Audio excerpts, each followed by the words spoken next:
Okay, well, I've chosen to focus on this one first. It's the one with mostly just the swirlies and a few random things. And a couple of tips as I start to build this up is that putting the base around here, getting these little swirls all the way around, is probably the hardest part to get them going because they want to flop over for one thing or another. But the most important thing to keep in mind is don't put too many on before you get in there good with a fork and really mess that up in the back, because by messing it up you're really going to connect those things and make them back into one solid unit. Of course, once you get them all messed up, you got to get in there and smooth them out. And that's going to make for a nice solid connection.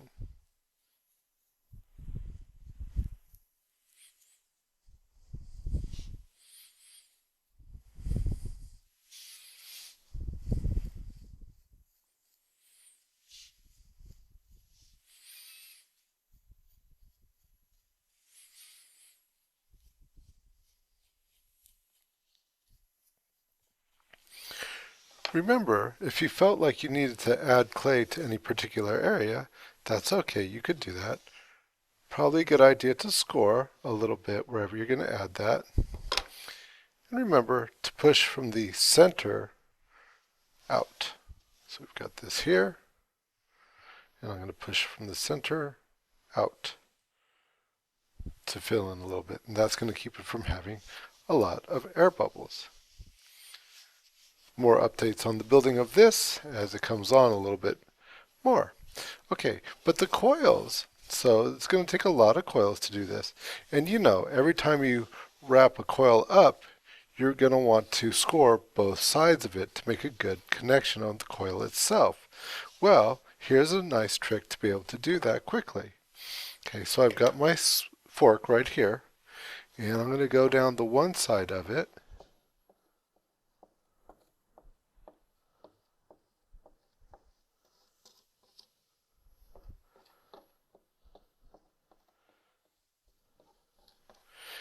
And then, since I know I'm going to be wrapping it around itself like this, and I'm going to want it to mate so that there's a scoring on this other side, I'll just go ahead and run down the other side right now, and then I'm done scoring, and it's nice and easy and it's nice and quick.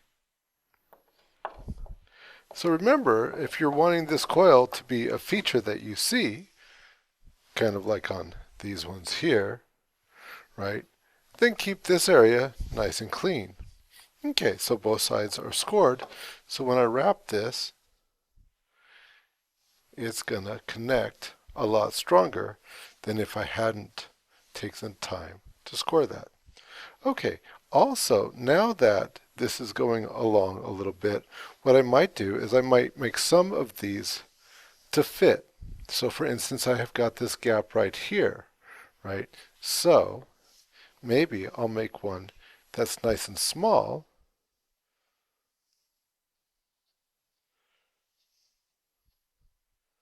right, to fit into this area right here and close that gap. I'll score these ends together a little bit, just keeping this outside nice and clean. Score this up, nice and scored. Get in there, fit it in. And remember, before I get any further, I'm going to go ahead, score the back of this, and smooth it so that it becomes nice and solid.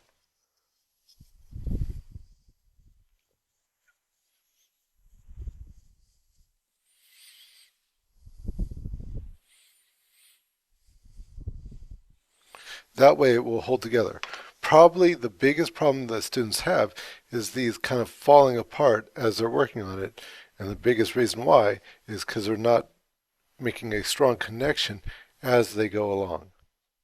Some areas, like this right here, where I've got a real tight pinch, what I'll do is I'm just going to make a ball and fit that ball into there. Or, at other times, I might make a very small coil that I can fit into there. And I think that's still going to work with my design, having that one little ball there. Here I've got some other ones. They're kind of crushed now, but later on I'll kind of reclaim the shape of that and make it nice. But that's made this a little bit smoother here. It's less of a dip, so it'd be easier then to come along and put another coil like this one here into that area. That's going to fit just fine now.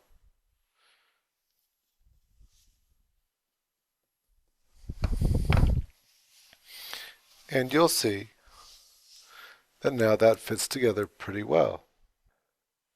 Well, I've been working on this one for about an hour or so, and you can see I've made a lot of progress with it.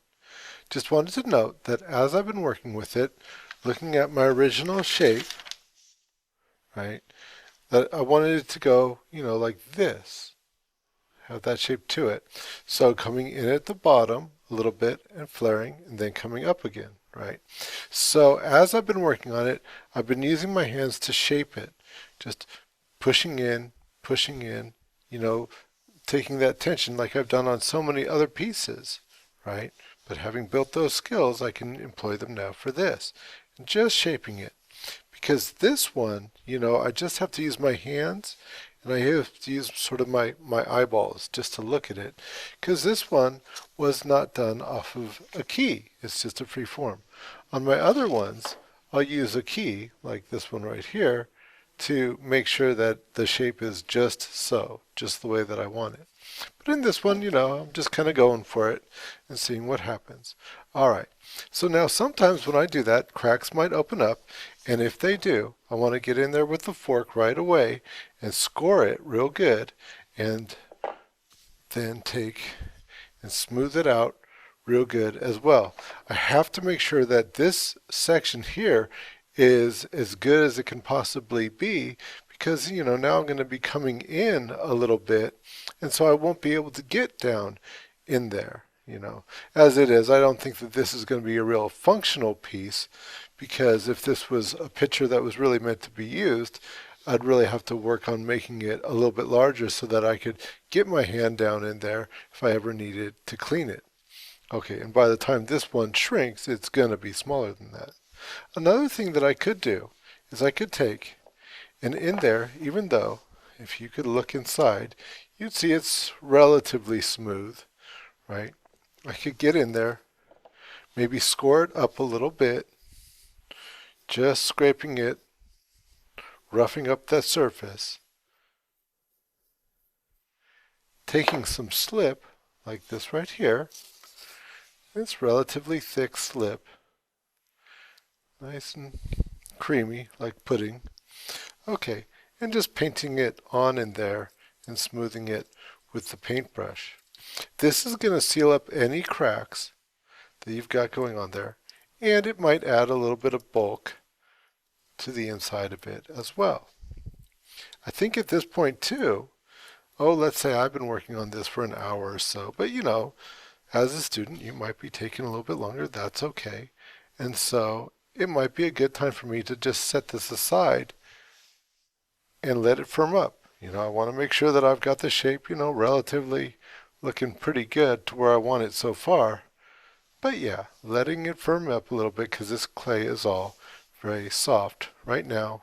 But before I do, I'm going to get in there. I'm just going to make sure that this is just as good as I want it to be. Now, don't get me wrong. What I'm doing right now with the slip is just sort of an optional thing.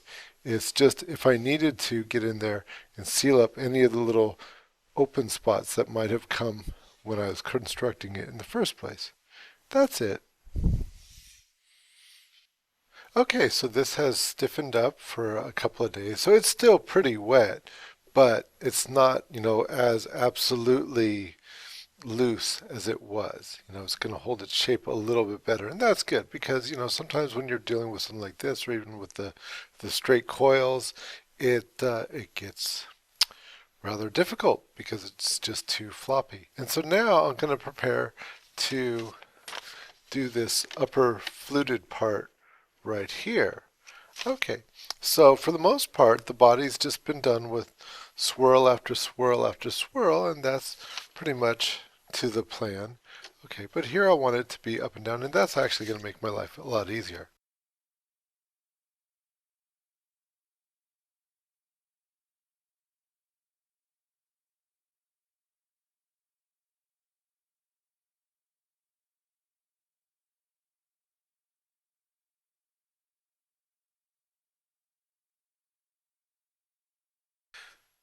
Okay, so important to go ahead and make sure that these are all connected well before I put anything else on there. As you can see, I've added a few more just to get this tightened up a little bit before I add that fluting part.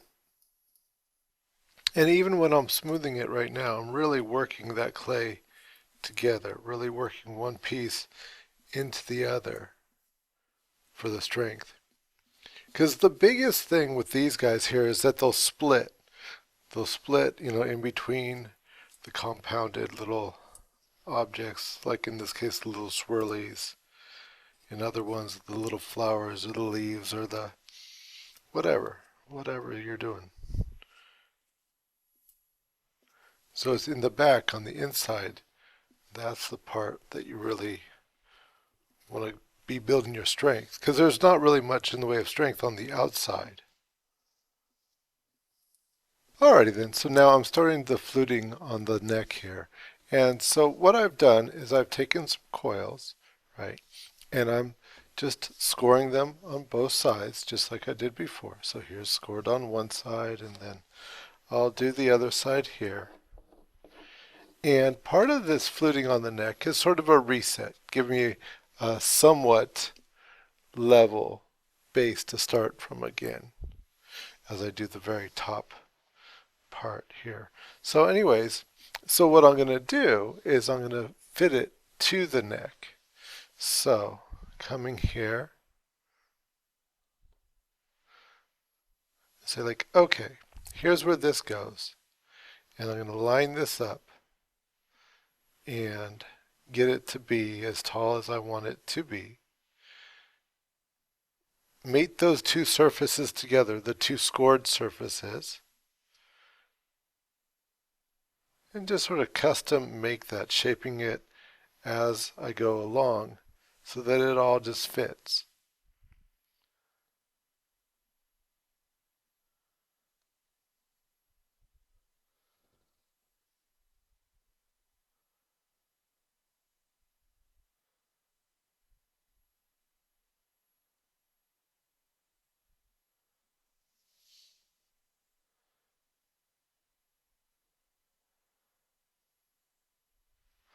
Okay, and so maybe one more in here, and that's a good one to show because it's, it's kind of pretty uneven right here.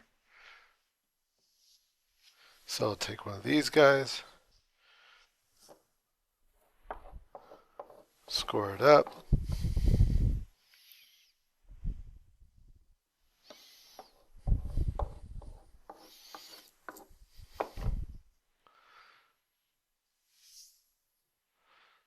Get this end started here.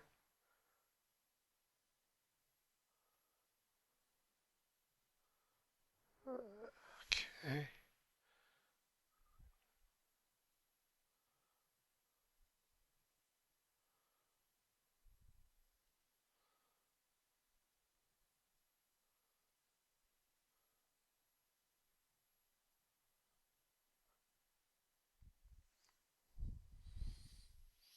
Okay, and then right about there, I think I can pinch it off, and I think we can make that work. So you see how I've got it fitting down into that low area there.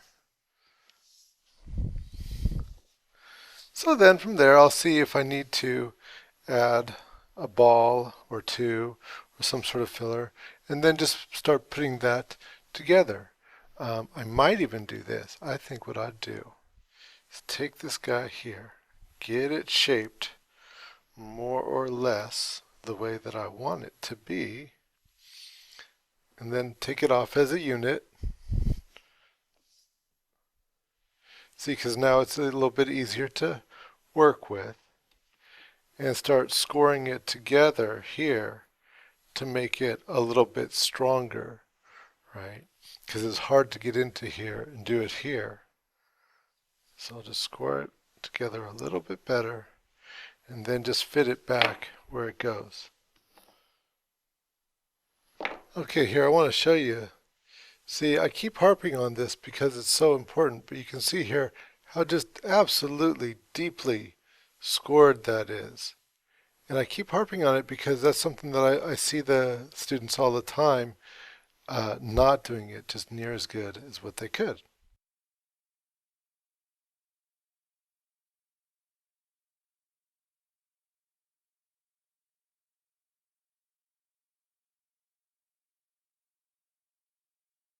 Okay, I fit it back on like a puzzle piece.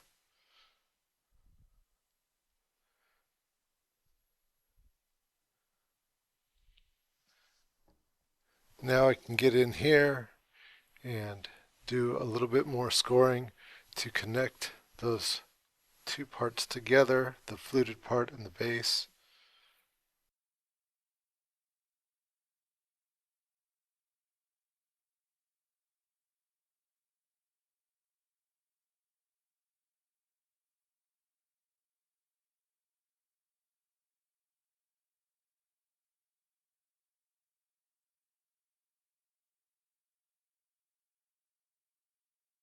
Okay, so once again I'm going to add a little bit of slip in here just to seal everything up, just to make sure it's all good.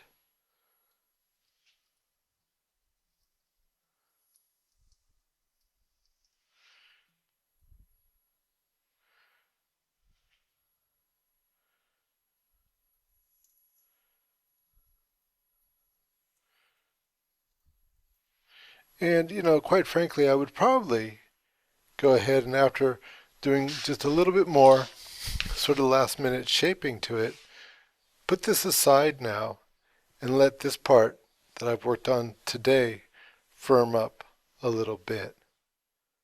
And that way I have a nice sort of stiff base that I can add that last little fluting onto.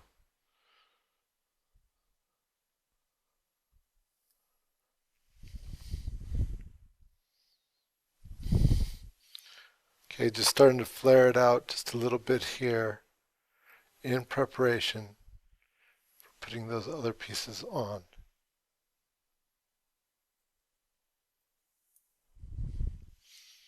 There, good enough.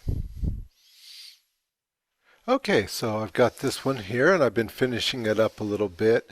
And so if you'll recall, this one is free form. Here's the original picture for it.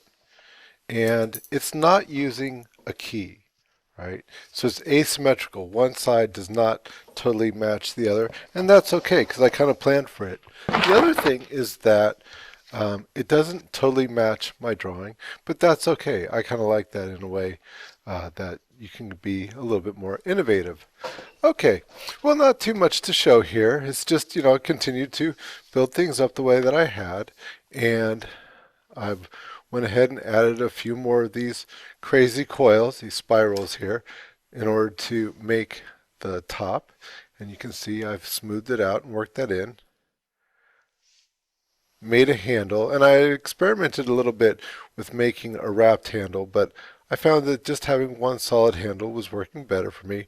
But once again, I incorporated the spiral design just to give it sort of a nice overall sense on that. Okay, so to finish it, these coils are kind of rough, as you can see here.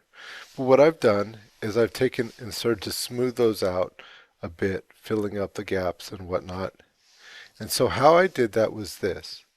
I just went ahead, and this is still rather moist. You could, let's say, scar it, you see, with your finger right there. So it's still wet enough to be worked with a little bit, sort of leather hard. And I just get a little bit wet, just to soften it up a little bit.